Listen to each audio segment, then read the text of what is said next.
এমন নিউজ আমাকে করতে হবে আমি আসলে স্বপ্নেও ভাবি নাই। এখন প্রশ্ন হচ্ছে সাংবাদিক ইলিয়াস, ওনার প্রতি আপনাদের আস্থা কেমন? তবে আমি যতদূর ওনাকে চিনি ব্যক্তিগত জীবনে, আহ, তিনি আপনার যেই বিষয়ে হাত দেন এটা তথ্য প্রমাণ ছাড়া কোন রকম তিনি কোনো নিউজ করেন না। শত কোটি টাকার ধান্দা রে ভাই, ধান্দা।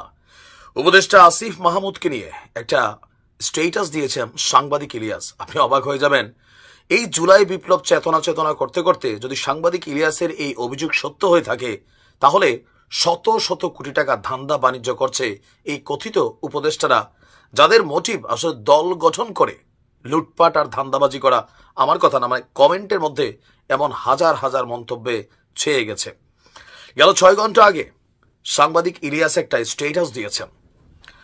আসিফ নজরুলের চেলা আসিফ মাহমুদ ছাত্র উপদেষ্টা শত কোটি টাকা মারার প্রজেক্ট নীরবে চলছে, এবং তিনি স্পেসিফিকলি এখানে একদম সবকিছু উল্লেখ করেছেন।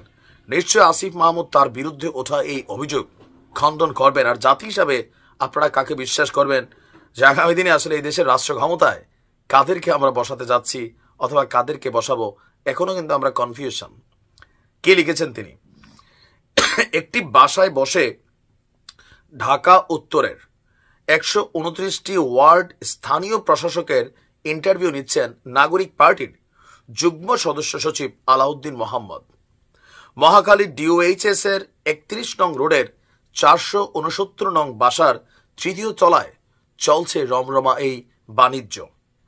সর্বশেষ ইন্টারভিউ সহ লেনদেনগুলো বৈষম্য বিরোধীর আবু সাঈদ লিয়ন, যে আসিফ মাহমুদের ক্যাশিয়ার, সে এই টাকাগুলোকে ডিল করে। নাগরিক কমিটির যুগ্ম সদস্য সচিব ঢাবি শিক্ষার্থী লুৎফুর, যে কিনা ছাত্র অধিকার পরিষদের একজন নারী নেত্রীকে ধর্ষণের অভিযোগে গ্রেপ্তারও হয়েছিল।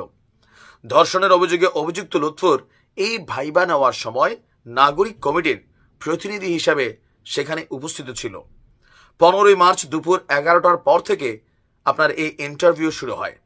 নির্ভরযোগ্য একজন প্রত্যক্ষদর্শী জানান, দুপুর 2:30টার সময় ইন্টারভিউ বোর্ডের পাশের বড় চেয়ারে আলাউদ্দিন, মাঝখানে লুৎফুর, আর পাশে আর দরজার শুরুতে বসা ছিলেন লিওন। এভাবেই চলছে ডক্টর ইউনূস সরকারের সংস্কার, ওয়ার্ড কাউন্সিলের প্রতি 50 লক্ষ টাকা। আসিফের অবস্থান নিয়ে বেশ কয়েকদিন যাবতীয় গুঞ্জন উঠছিল যে এই ছাত্র উপদেষ্টারা তাদের বাবাকে দিয়া পর্যন্ত বিভিন্ন ধরনের তদবির বাণিজ্য করাইয়া আপনার কোটি কোটি টাকা আত্মসাৎ করছেন। আর এগুলো সাংবাদিক ইলিয়াস তথ্য প্রমাণ সহ তিনি তার ফেসবুকে দিচ্ছেন। এখন এই যে একটা অবস্থা দেশে শুরু হয়ে গেল, আহতরা রাস্তায় রাস্তায় ভিক্ষা করে। একটা ডায়লগ দেখছিলাম, আহতরা কি রাস্তার ধারে, সমন্বয়করা সব বাসর ঘরে। মানে এই আলোচনাকে কেন্দ্র করে বা এই আন্দোলনকে কেন্দ্র করে হাতে গোনা সারা বাংলাদেশে যে কয়েকজন সমন্বয়ক তারা ফোকাসে আসছেন, প্রত্যেকেই শত কোটি টাকার মালিক হয়েছেন, কেউ কোটি কোটি টাকার মালিক হয়েছেন। এরকম অনেক অভিযোগ তাদের বিরুদ্ধে সাংবাদিক ইলিয়াস থেকে শুরু করে বিভিন্ন মহল থেকে কিন্তু আসলে এই অভিযোগগুলো উঠছে। সত্য মিথ্যা সাংবাদিক ইলিয়াস ভালো জানেন, আর যাদের বিরুদ্ধে অভিযোগ তারা ভালো জানেন। তবে ওই যে সাংবাদিক ইলিয়াস সম্পর্কে জাতির একটা আস্থা আছে যে তিনি যখন কোনো নিউজ করেন, অফকোর্স তার কাছে এভিডেন্স থাকে। আসিফ মাহমুদ, যিনি নির্বাচন করার জন্য তার এলাকার মধ্যে তার বাবাড়ি দিয়ে প্রচার প্রচারণা চালাচ্ছেন, আবার ফেসবুকে এসে গণমাধ্যমে বলছেন যে জাতীয় নাগরিক পার্টির সাথে তার কোনো সম্পর্ক নেই।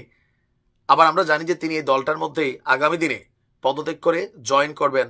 এরকম একটা ধোঁয়াশা কুয়াশা খেলা চলছে। আমরা আসলে কারটা বিশ্বাস করব? অতি শীঘ্রই আসিফ মাহমুদ তার অবস্থান পরিষ্কার করবে যে শত কোটি টাকার এই অভিযোগ আসলে কতটুকু সত্য। অপেক্ষায় রইলাম। ভালো থাকুন।